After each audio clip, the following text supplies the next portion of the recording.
राधे राधे दोस्तों। ईश्वर आप सभी की सभी मनोकामनाएं पूर्ण करे और आप सभी को स्वस्थ और खुश रखे। दोस्तों, आज मैं आपके लिए कविता गर्दान द्वारा लिखित एक बहुत ही सुंदर कहानी लेकर आई हूँ। अगर आपको कहानी पसंद आए तो वीडियो को लाइक कीजिएगा और चैनल पर नए हों तो चैनल को सब्सक्राइब कीजिएगा। चलिए कहानी शुरू करते हैं। हमारी आज की कहानी का शीर्षक है औरतें सच में बेवकूफ़ होती हैं। एक गृहिणी वो रोजाना की तरह आज फिर ईश्वर का नाम लेकर उठी थी। किचन में आई और चूल्हे पर चाय का पानी चढ़ाया। फिर बच्चों को नींद से जगाया ताकि वे स्कूल के लिए तैयार हो सकें। कुछ ही पलों में वो अपने सास ससुर को चाय देकर आई। फिर बच्चों का नाश्ता तैयार किया और इस बीच उसने बच्चों को ड्रेस भी पहनाई।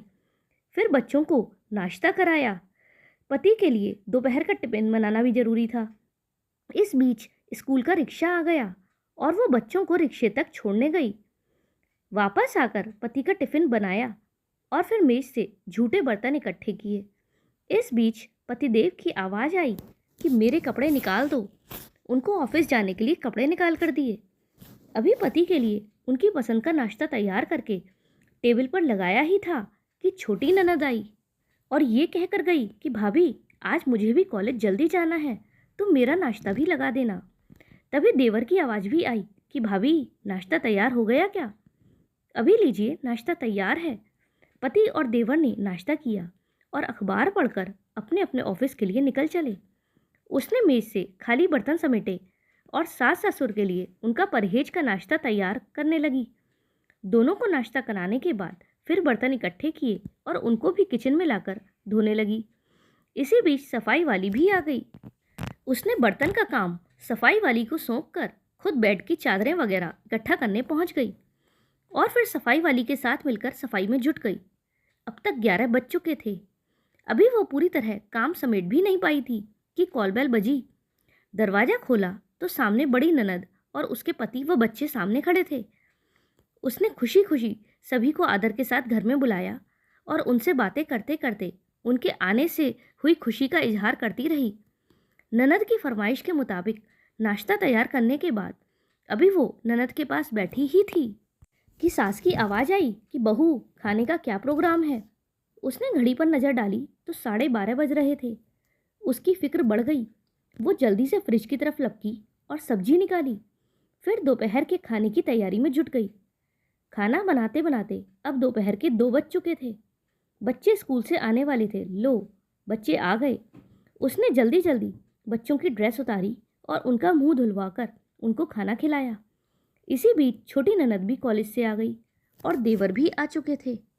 उसने सभी के लिए मेज पर खाना लगाया और खुद रोटी बनाने में लग गई। खाना खाकर सब लोग फ्री हुए तो उसने मेज से फिर बर्तन जमा करने शुरू कर दिए।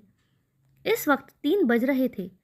जब उसको खुद को भी भूख का एहसास होने लगा था, उसने हॉटपॉट देखा तो उसमें कोई रोटी नहीं बची थी। उसने फिर से किचन की ओर रुख किया। तभी पतिदेव घर में दाखिल हुए और बोले, आज देर हो गई है, भूख लगी है, जल्दी से खाना लगा दो। उसने जल्दी जल्दी पति के लिए खाना बनाया और मेज पर खाना लगाकर पति को किचन से गरम रोटी बनाकर ला देने लगी। अब तक 4 बज चुके थे। अभी वो खाना खिला ही रही थी कि पतिदेव ने कहा कि आ जाओ, तुम भी खा लो। उसने हैरत से पति की तरफ देखा तो उसे ख्याल आया कि आज मैंने सुबह से कुछ खाया ही नहीं। इस ख्याल के आते ही वो पति के साथ खाना खाने बैठ गई। अभी पहला निवाला उसके मुंह में डाला ही था कि आंखों से आंसू निकल आए। पति देव ने उसकी आंखों में आंसू देखे तो फौरन पूछा, तुम रो क्यों रही हो? वो खामोश रही और सोचने लगी कि इन्हें कैसे बताऊं कि ससुराल में कितनी मेहनत के बाद ये रोटी का निवाला नसीब होता है और लोग इसे मुफ्त की रोटी कहते हैं। पति के बार बार पूछने पर उसने सिर्फ इतना ही कहा कि कुछ नहीं, बस ऐसे ही आंसू आ गए। पति मुस्कुराए और बोले, तुम औरतें भी बड़ी बेवकूफ़ होती हो, बिना वजह रोना शुरू कर देती हो। दोस्तों, अगर आप इसे शेयर नहीं करेंगे तो मुझे लगेगा कि आपको भी यही लगता है कि गृहिणियाँ मुफ्त की रोटी तोड़ती हैं।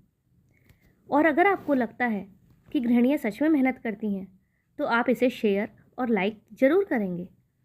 ये कहानी सभी गृहिणियों को समर्पित है और इस कहानी के लिए मैं कविता गर्दान का दोबारा से आभार प्रकट करती हूँ। धन्यवाद।